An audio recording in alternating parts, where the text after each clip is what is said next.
Ini lebih sinkron ke hasil kerja Polsek Talut bahwa korban meninggal bukan akibat tusukan.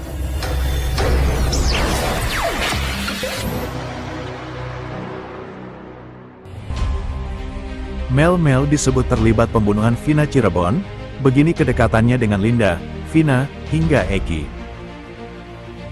Video kesurupan Linda atas arwah mendiang Vina Cirebon yang terjadi sekitar 2 hari lalu dalam unggahan pengacara Hotman Paris menjadi sorotan banyak orang.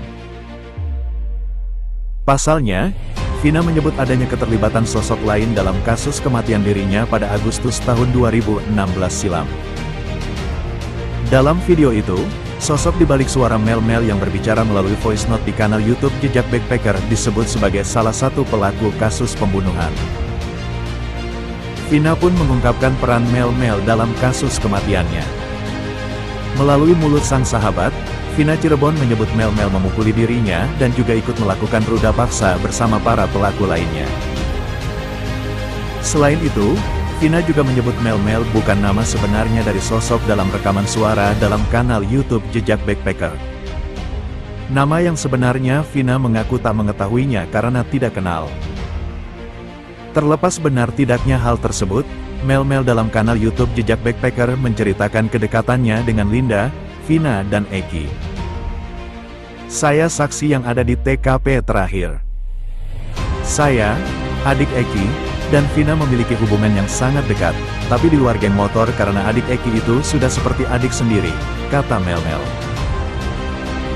Untuk Linda, saya dikenalkan oleh Eki dan Vina karena malam kejadian itu Eki telepon saya mau jemput adik Vina. Kenalnya dengan Linda sudah lama cuma belum pernah kita jalan bareng. Biasanya saya dan Eki saja, imbuhnya. Mel mengaku, Eki dan Vina menganggapnya sebagai sosok yang dituakan. Alhasil, dia pun banyak mendapat curhatan tentang hubungan asmara mereka. Pas Eki ada masalah dengan Vina, dia curhat ke saya. Vina juga kalau ada masalah dengan Eki, dia cerita sama saya. Ibaratnya saya paling tertua, kalau ada apa-apa saya diberitahu, ungkapnya. Pada malam kejadian, menurut pengakuan Mel di kanal YouTube itu, Linda, Eki, Vina dan Mel memang sempat jalan bareng. Sampai akhirnya terjadi kejadian tragis yang mengakibatkan nyawa Vina dan Eki melayang.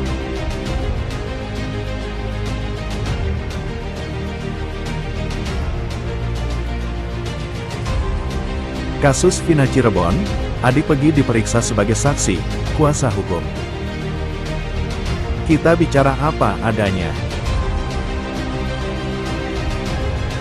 Luciana, adik dari tersangka pembunuhan Vina dan Eki, Pegi Setiawan alias Pegi Perong, menjalani pemeriksaan sebagai saksi di Mapolres Cirebon Kota, Selasa, tanggal 28 Mei tahun 2024, siang. Kuasa hukum Luciana, Sugianti Iriana, mengatakan bahwa penyidik baru memanggil satu orang dari keluarga Pegi, yakni sang adik. Mengantarkan adiknya Pegi untuk diperiksa sebagai saksi hari ini. Yang baru dipanggil adalah Luciana, adiknya Pegi. Mungkin nanti ada saksi lain yang dipanggil juga, kata Sugianti, Selasa, seperti dikutip dari Breaking News Kompas TV. Kita akan bicara apa adanya, ucap dia. Lebih lanjut, ia menegaskan bahwa tim kuasa hukum dan keluarga yakin bahwa Pegi tidak bersalah dan tidak terlibat dalam pembunuhan Vina dan Eki. Dalam kasus ini, tim kuasa hukum juga sudah menyiapkan saksi-saksi yang akan meringankan kliennya, yakni rekan kerja Pegi saat di Bandung. Selain itu, bukti berupa slip gaji juga sudah disiapkan. Yang pasti saksi yang bekerja sama Pegi di 2016 yang bekerja di Bandung, pasti akan meringankan Pegi karena mereka ada di sana, jelas Sugianti.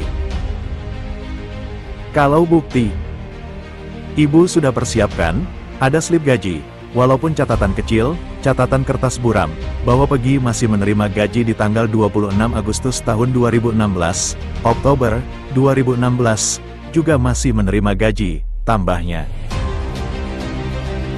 Sebagai informasi, Peggy Setiawan merupakan tersangka terakhir yang ditangkap polisi pada Selasa, tanggal 21 Mei tahun 2024, atau 8 tahun setelah peristiwa pembunuhan Vina terjadi.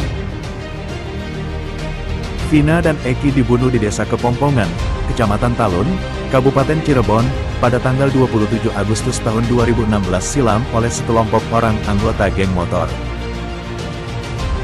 Sejauh ini, sudah ada 8 orang yang diadili. 7 diantaranya divonis penjara seumur hidup, sedangkan 1 yang lain dipenjara 8 tahun dan kini sudah bebas. Pernyataan lengkap polisi soal perkembangan kasus Vina Cirebon. Peggy Setiawan alias Perong, salah satu DPO dalam kasus pembunuhan Vina dan Rizky alias Eki di Cirebon ditangkap di Treskrimum Polda Jabar pada Selasa, 21/5. Polda Jabar membeberkan perkembangan penyelidikan kasus Vina usai penangkapan Peggy. Indonesia.com telah merangkum sejumlah pernyataan Polda Jabar terkait perkembangan kasus pembunuhan disertai pemerkosaan yang terjadi 2016 silam. Identitas Peggy alias Perong. Kabid Humas Polda Jabar Kombes Pol Jules Abraham Abbas mengatakan Peggy ditangkap di Bandung. Selama di Bandung Peggy bekerja sebagai tukang bangunan. Jadi Peggy yang kita DPO informasi terakhir yang kami dapatkan bekerja sebagai buruh bangunan di Bandung, kata Jules, Rabu, 22/5. Jules mengatakan Peggy selama menjadi buronan kerap-kerap berpindah tempat, sehingga menyulitkan petugas menangkapnya. Akhirnya Peggy ditangkap di wilayah Kopo, Kota Bandung. Selain berpindah tempat, kata Jules, Peggy juga sudah berganti nama menjadi Robi.